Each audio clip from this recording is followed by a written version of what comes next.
Welcome, Capricorn. Thank you so much for tuning into your reading for the month of May. How are you guys doing?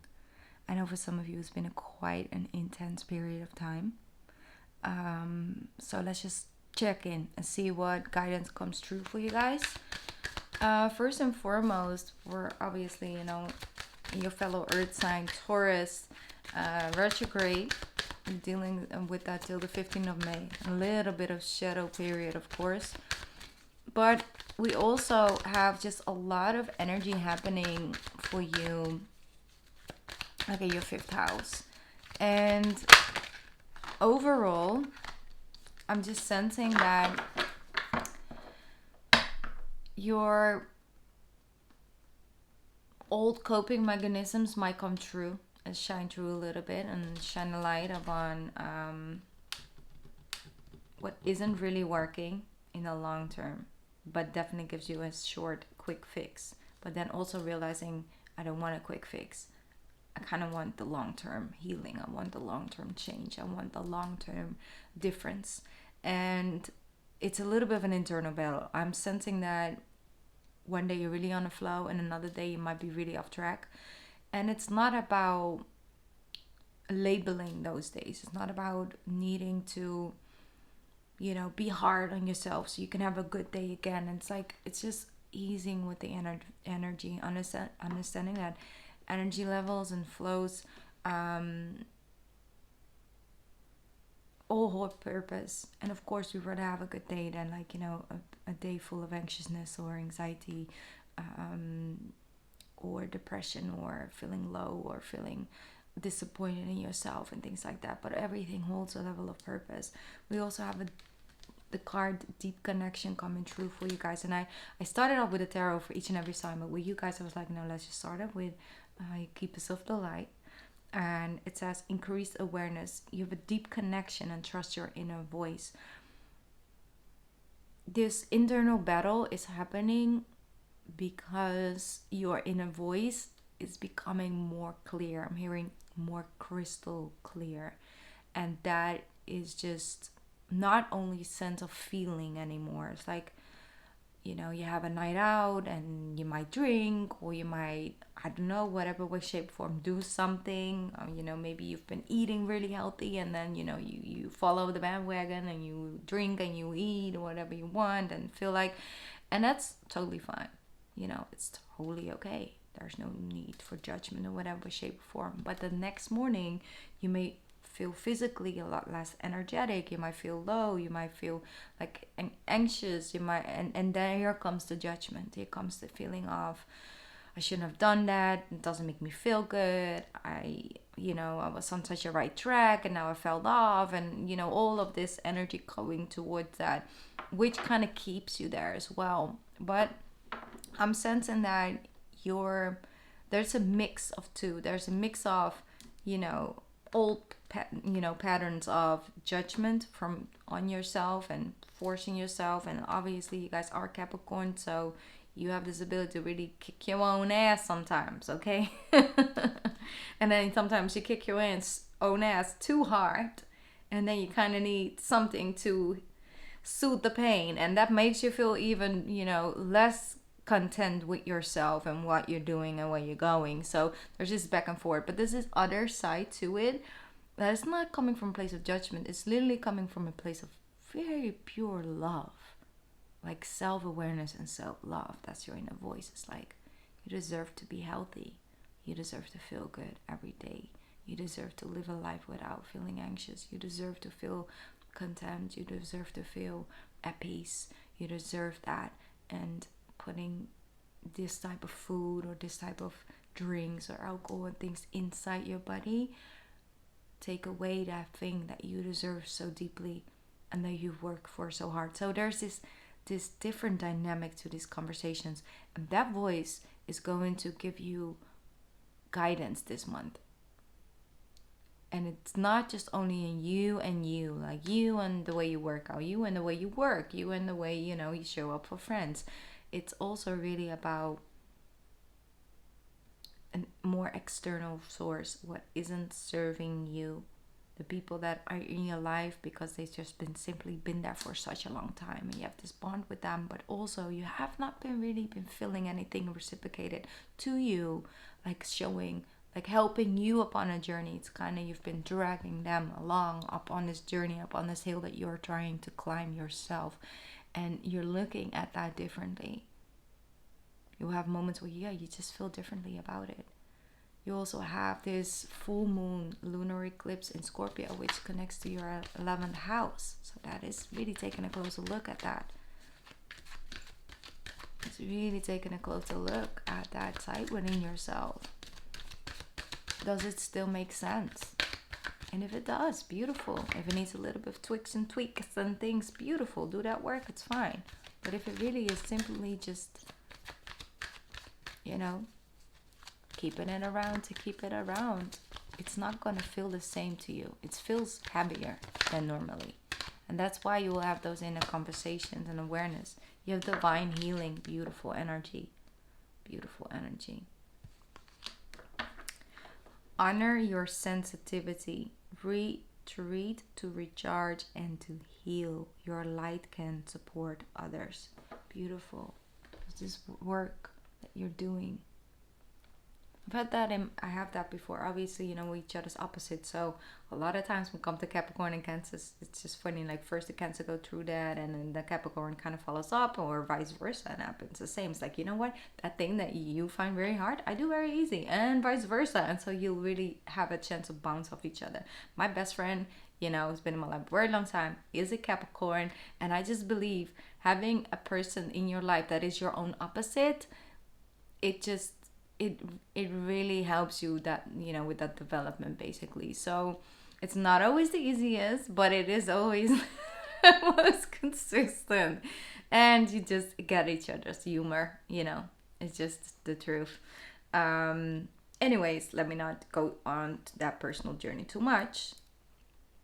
So what I am sensing, I wanted to share that. I was sharing that actually to give you guys some insight. Like I said, we're quite similar. We love to just, show up for people, having those conversations, giving them that ear, having them express, whatever they're going through, dealing with. And you offer in some way, shape, or form either, that space for them to express, or maybe a solution, or maybe, and in whatever way, shape, or form, a form of nurturing or help offered, right? Because they come to you for that. It doesn't matter the amount of time someone, shows up and asks you for that space. But sometimes there's this person that you just simply give 10% to, and just really give them some of that space and some of that, a little bit of that advice or a different point of view. And they take that, and the next time you meet them, they actually applied it. Things have changed, have improved, and it was literally just for you. It was like maybe like a 2% of what you maybe given other people in your life, continuous for years. And you're just shocked. You're like, wait a minute, like we only had like the conversation like 2 weeks ago, and it's like, whoa, like, you see that sometimes it takes a certain individual that is really ready to hear something, or really open, and you can really provide that sense of help. It's not up to us to like decide, what we give, what they do with it or not, but seeing the difference, and that it isn't necessarily what you can provide, and that there's anything wrong with that, because give it to somebody who's really open for it and ready to receive that information, and is really there to be open to it. They instantly put it into use, and it's constructive, and it's like good, and seeing those patterns awakens you to something. I hope you guys got the thing that I'm trying to express to you. So, and I personally have noticed that, and it was after years and years and years and years of investing into a couple of people, that have that pattern of like really listening then, and me really expressing like, you know, and if it's like this, like that, and like yes, I totally agree, like that, and then just never really applied any of it.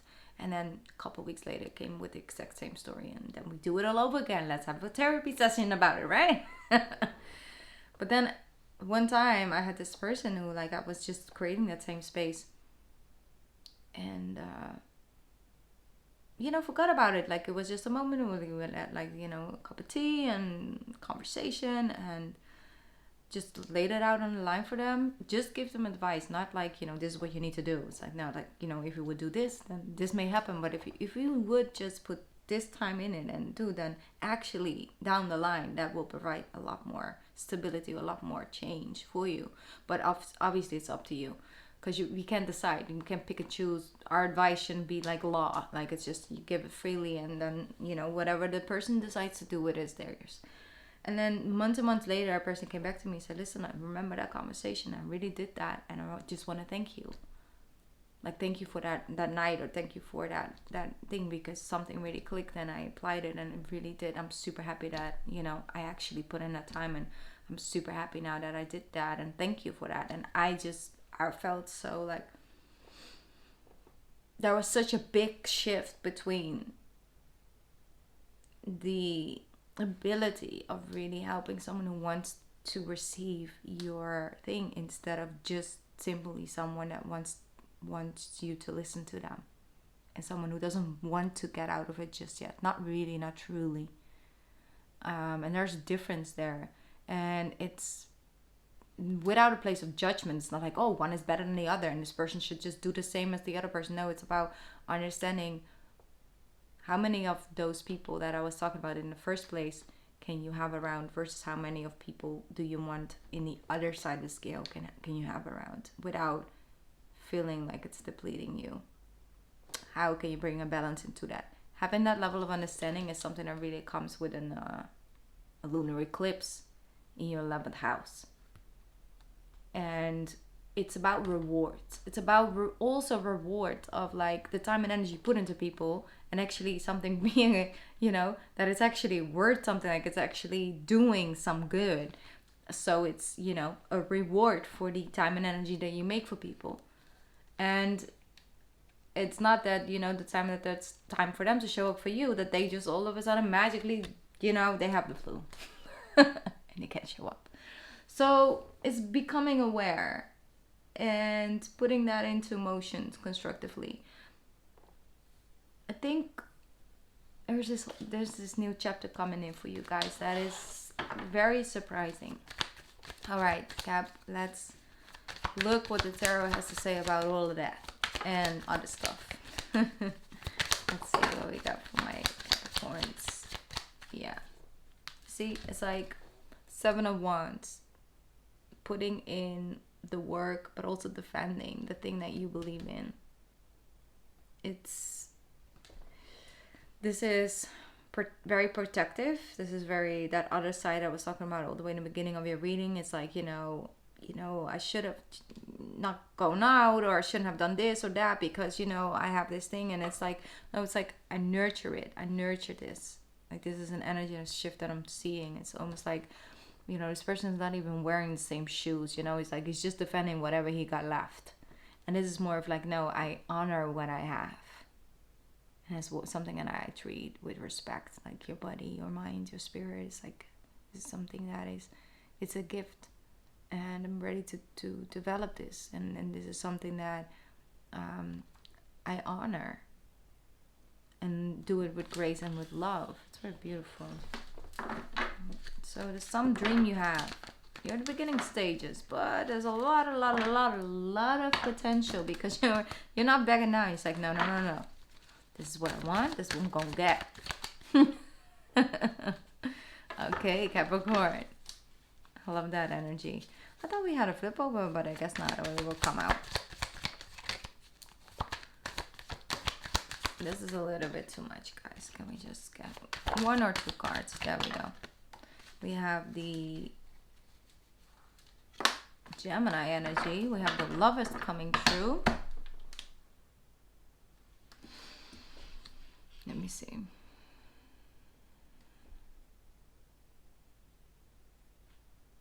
Don't make hasty decisions based on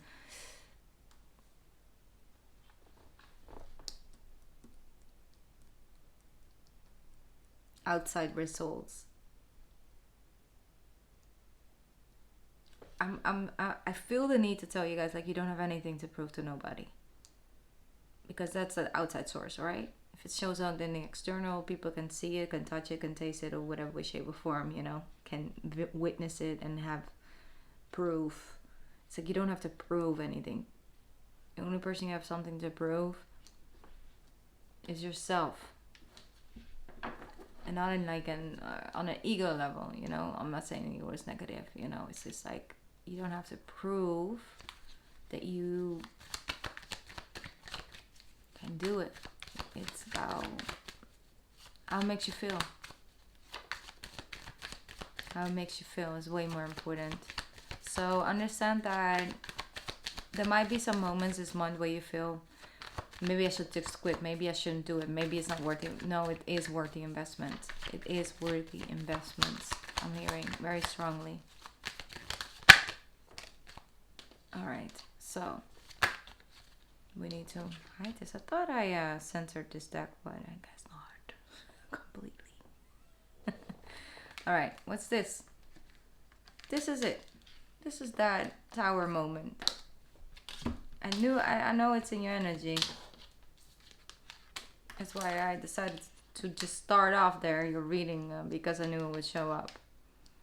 Not something to fear. But it is there.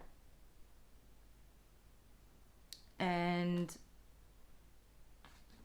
you're working through it, because you have the Queen of Wands as well. It's like you're overcoming obstacles.